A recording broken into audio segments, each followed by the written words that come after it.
Bonjour à tous et bienvenue pour cette nouvelle vidéo, c'est Matt et aujourd'hui on va parler comics et manga avec mon bilan de lecture des comics manga du mois de mars. Donc j'ai pas mal de petites choses à vous parler. Je vais commencer tout d'abord avec ce pavé, bien entendu, de la Ligue des Gentlemen Extraordinaires de Alan Moore et de Kevin O'Neill, qui sont donc les auteurs entre autres également de Watchmen.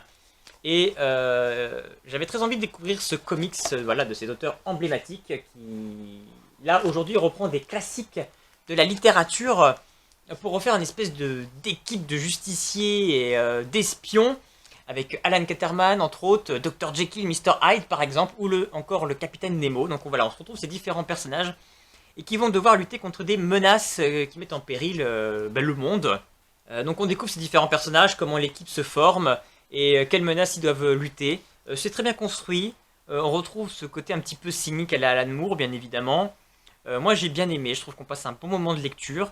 Il y a eu une adaptation cinématographique de ça, qui est avec Sean Connery, qui moi je trouve était un film plutôt réussi. Ils avaient pris d'autres personnages de la littérature, mais pourquoi pas, c'était plutôt bien réussi, moi je trouve. Je trouve même dommage qu'il n'y ait pas eu un reboot à la limite pour relancer quelque chose, parce que là je pense que le film est enterré et qu'on n'aura jamais de suite.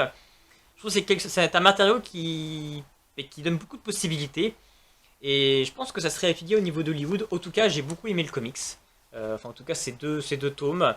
Je crois qu'il y a d'autres histoires qui ont été rajoutées. Il faudrait que je me renseigne. Mais en tout cas, là, voilà, j'ai les deux histoires principales de cet univers. Mais en tout cas, moi, j'aime beaucoup ces personnages. J'aime beaucoup les relations qu'ils développent entre eux. On est vraiment pris dans l'intrigue.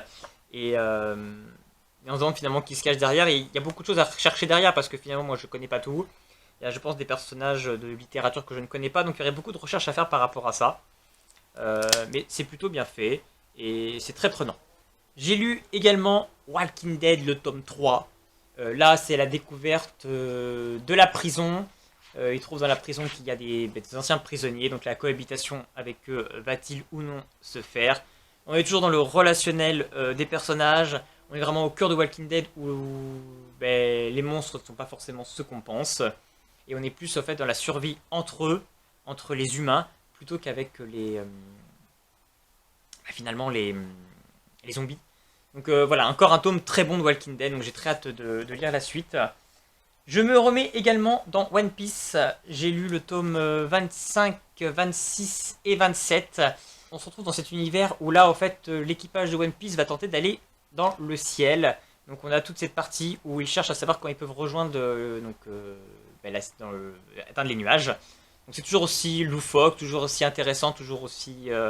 c'est du One Piece, c'est très bon. J'ai déjà lu cette partie-là. On va avoir toutes ces parties sur Skipia. Voilà, j'ai déjà lu cette partie, je suis en train de relire pour me remettre vraiment dedans. Mais ça fait plaisir. J'ai également recommencé à lire, parce que je veux absolument lire ce... Donc je me suis remis dedans parce que je me souvenais plus trop dedans. Terraform Mars. Donc j'ai lu le 1, 2, 3, 4, 5, 6, 7, 8. Là j'ai lu voilà, les 8 premiers tomes, je me suis remis dedans. Et vraiment c'est du très très bon. C'est vraiment un manga que j'aime beaucoup. En fait on a envoyé sur Mars des espèces de champignons lichen pour que ça pousse sur Mars avec des cafards. Pour pouvoir réoxygéner la planète Mars, pour pouvoir aller y vivre.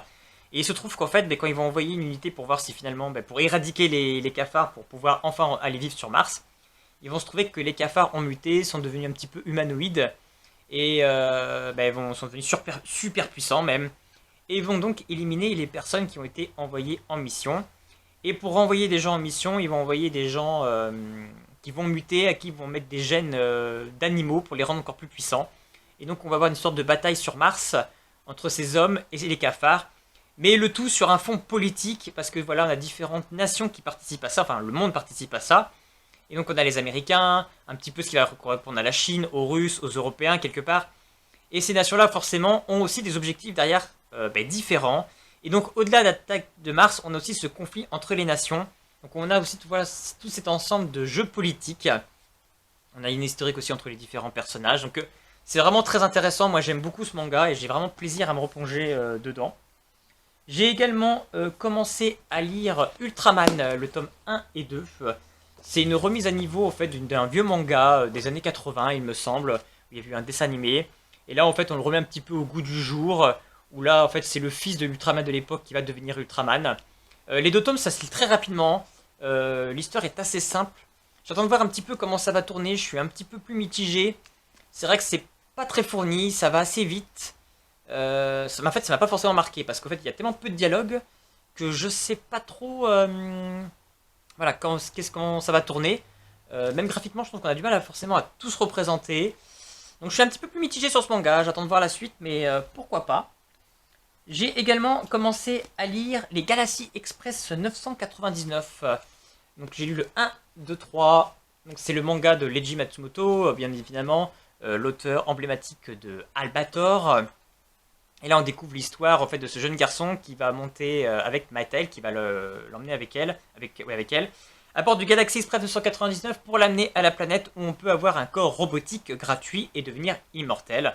Et en fait, en gros, bon, on sent que Mattel cache un secret, on ne sait pas c'est lequel, mais chaque petite histoire, c'est l'intérêt au fait que le train va s'arrêter sur une nouvelle planète, et chaque planète a une sorte de particularité, et il va arriver une aventure différente au jeune garçon, donc c'est plutôt divertissant, c'est plaisant, c'est ça, c'est simple. Mais on a plaisir à retrouver un petit peu cette patte de Leiji Matsumoto d'Albator, et même dans le tome 3, on a la chance de voir Esmeralda, donc voilà, on a toujours ce petit lien avec ces autres univers, donc c'est plutôt intéressant, et on a envie de savoir le secret de Mattel. J'ai également lu Atlantide, le tome 1. Là, on est dans un univers vraiment très intéressant pour du manga. On est sur du steampunk, un petit peu à la Jules Verne, un petit peu tout comme ça. Et donc, on a ce jeune garçon qui va se découvrir et avoir un lien avec un curieux anneau qui va l'emmener, en fait, sur ses origines, à la recherche, finalement, je pense, de l'Atlantide. Donc, il y a différents groupuscules. On sent qu'il y a différents clans aussi qui vont être dans l'histoire.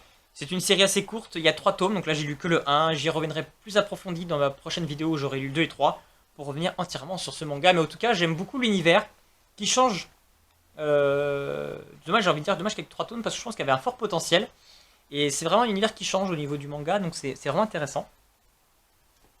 J'ai lu également Time Killer, qui est une sorte de recueil d'histoires en fait de l'auteur de Blue Exorcist, donc on a différentes petites histoires qu'elle avait écrites avant. Il y a même des pages en couleur. C'était plutôt divertissant, on découvre un petit peu ses influences, qu'est-ce qu'elle aime dessiner. J'ai passé un bon moment de lecture sur Time Killer. J'ai continué bien évidemment la suite des Fairy Tail. Donc tome 51, 52, sur ma précédente vidéo j'en avais déjà lu beaucoup. On est sur une nouvelle trame qui est en train de se mettre en place. Beaucoup de choses, on sent qu'on approche de la fin. Voilà, on va peut-être découvrir enfin un des gros secrets que cache Fairy Tail.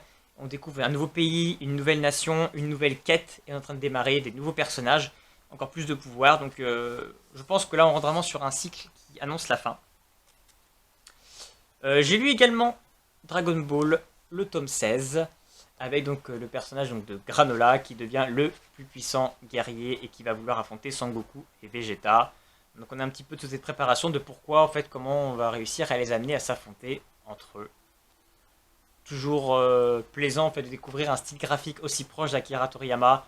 On a toujours plaisir de revoir Son Goku et Vegeta, même si du coup c'est vrai que bon, ça part des fois dans des délires un petit peu particuliers. J'ai lu également All You Need Is Kill.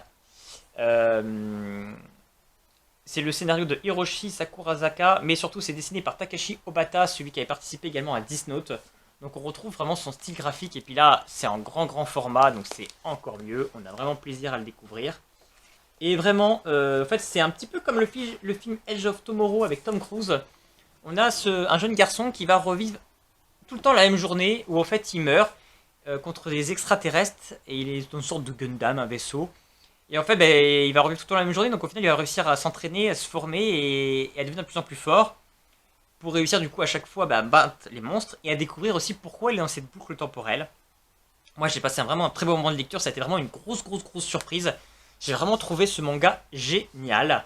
Ouais, c'était vraiment un gros coup de cœur, grosse surprise. Et puis les dessins sont absolument incroyables. Et je finis avec le dernier comics que j'ai lu.